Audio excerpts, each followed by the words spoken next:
Ranch Express Courier Private Limited. Domestic International Cargo. உங்கள் இல்லம் தேடி வந்து கொரியர் புக்கிங் டெலிவரி செய்து தரப்படும். இன்றைய தலைப்புச் செய்திகள். ஜோர்டான் உள்ளிட்ட 3 நாடுகளுக்கு அரசுமுறை பயணமாக பிரதமர் நரேந்திர மோடி இன்று புறப்பட்டு செல்கிறார். பொருளாதாரம், வர்த்தகம், பாதுகாப்பு, எரிசக்தி உள்ளிட்டவை குறித்து முக்கிய ஆலோசனை.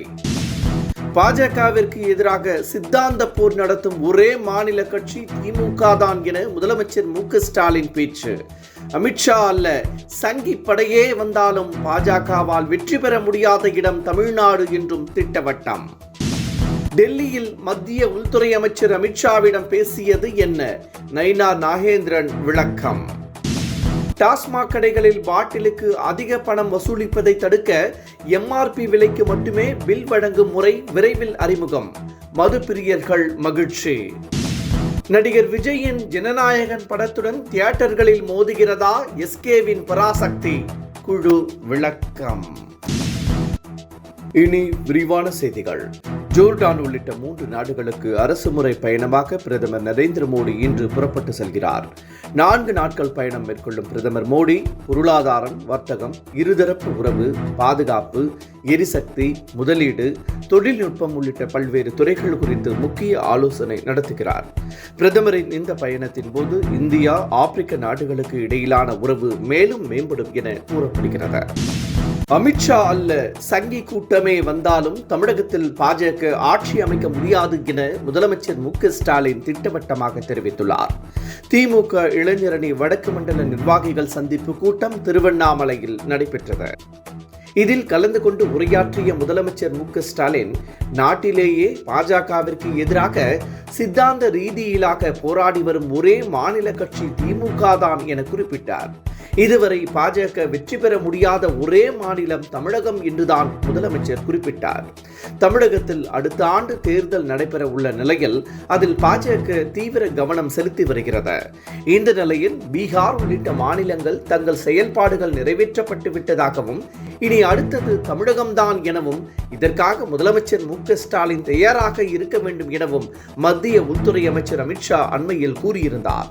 இதற்கு பதிலடி கொடுக்கும் வகையில் முதலமைச்சர் மு.க.ஸ்டாலின் பேசியுள்ளார்.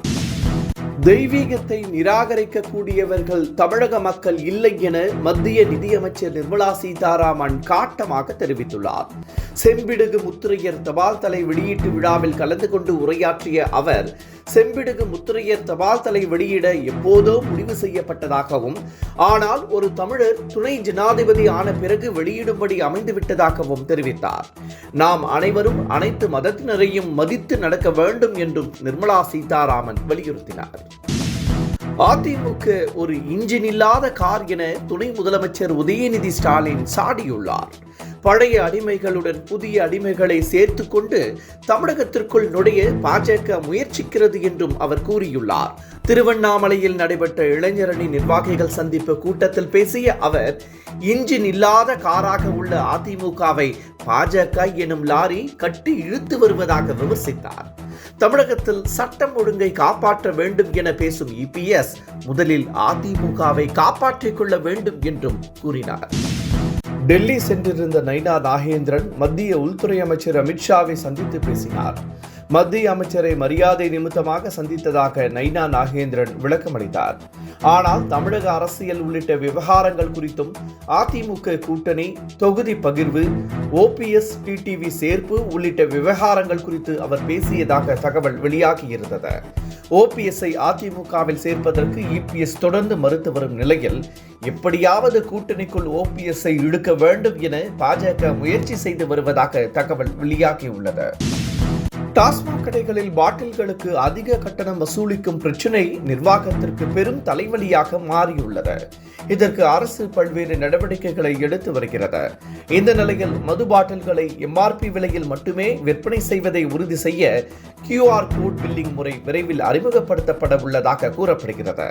இதனால் மது பிரியர்கள் மகிழ்ச்சி அடைந்துள்ளனர். அரசியலில் தீவிரமாக ஈடுபட்டு வரும் நடிகர் விஜயின் கடைசி படமான ஜனநாயகன் படம் ஜனவரி மாதம் 9ஆம் தேதி வெளியாக உள்ளது. இந்த படத்தை சிவகார்த்திகேயன் நடித்துள்ள பராசக்தி படமும் மோத உள்ளதாகவும் திடீரென செய்திகள் பரவி இருந்தன. இது சினிமா வட்டாரத்திலும் அரசியல் வட்டாரத்திலும் பரபரப்பாக பேசப்பட்டது. ஆனால் இதற்கு விளக்கம் அளித்துள்ள பராசக்தி படக்குழு பராசக்தி படம் ஜனவரி 14ஆம் தேதி வெளியாக உள்ளதாக அதிகாரப்பூர்வமாக அறிவித்துள்ளது. என்றும் உங்களுடன் மை இந்தியா முக்கிய செய்திகளை உடனுக்குடன் தெரிந்து கொள்ள சப்ஸ்கிரைப் பண்ணுங்க, பெல் பட்டனை பிரஸ் பண்ணுங்க. என்றும் உங்களுடன் my India. Branch express courier private limited. Domestic international cargo. உங்கள் இல்லம் தேடி வந்து கொரியர் புக்கிங் டெலிவரி செய்து தரப்படும்.